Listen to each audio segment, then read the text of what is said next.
बहुत समय पहले फारस ईरान के एक शहर में दो भाई रहते थे, कासिम और अली बाबा।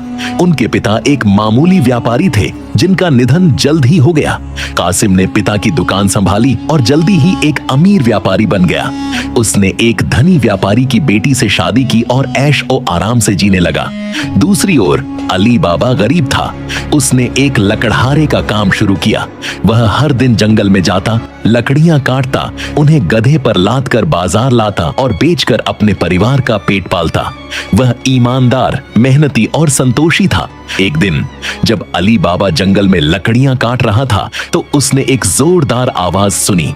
वह चौकन्ना हो गया और एक ऊंचे पेड़ पर चढ़ गया। वहां से उसने देखा कि घोड़ों पर सवार 40 डाकू आ रहे हैं। सभी के चेहरे कपड़े से ढके थे और उनके पास तलवारें थीं।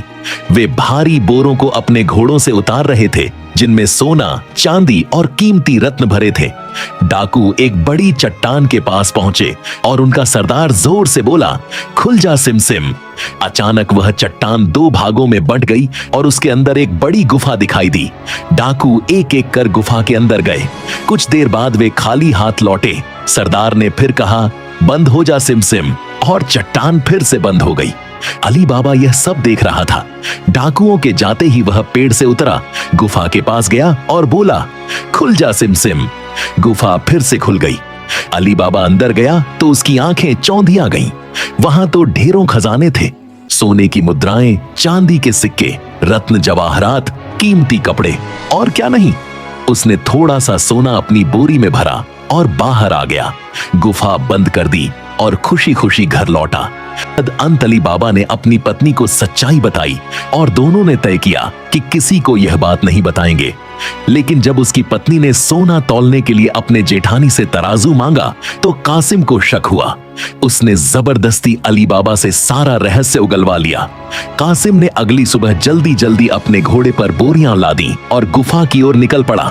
वहां पहुंचकर उसने भी कहा, खुल जा सिमसिम। गुफा खुली और वह अंदर गया, लेकिन अंदर जाकर उसकी लालच बढ़ गई। वह जितना भर सकता था भरने लगा।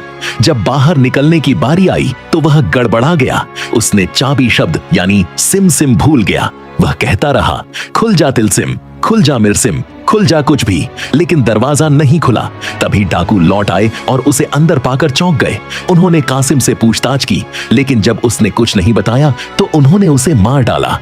जब कासिम नहीं लौटा तो अली बाबा चिंतित हुआ और उसे खोजने जंगल गया। उसने गुफा में जाकर अपने भाई की लाश देखी जो टुकड़ों में काटी गई थी। वह बहुत दुखी हुआ, लेकिन उसने चालाकी से उसकी लाश को गधे पर रखकर गुप्त रूप से घर लाया। अब कहानी में प्रवेश होता है मरजाना का। मरजाना अली बाबा की दासी थी, लेकिन उसमें अपार बुद्धिमत्ता और साहस था। उसने चुपचाप एक डॉक्टर और दर्जी बुलाया। डॉक्टर ने कासिम की मौत को बीमारी बताई और दर्जी ने उसकी लाश को इस तरह सिला कि किसी को शक न हो। डाकुओं को जल्दी समझ में आ गया कि कोई और भी गुफा का रहस्य जानता है। उन्होंने योजना बनाई कि जो भी कासिम की लाश ले गया है उसे मारना होगा। डाकुओं का सरदार शहर आया और कासिम की दुकान की निगरानी करने लगा। एक दिन उसे पता चल गया कि अली बाबा ही गुफा का दूसरा राजदार है। अब सरदार ने एक चाल चली। वह तेल के 40 डिब्बे लेकर एक व्यापारी के रूप में अली बाबा के घर आया। एक डिब्बे में तेल था, बाकी 39 में डाकू छिपे थे। उसने अली बाबा से मेहमान नवाजी मांगी। अली बाबा ने आदर पूर्वक उसे ठहराया। जाना को कुछ अजीब लगा। उसने रात को तेल लेने के लिए डिब्बों में झांका तो पाया कि उनमें डाकू छिपे हैं। वह डरने के बजाय बहादुरी से काम ली।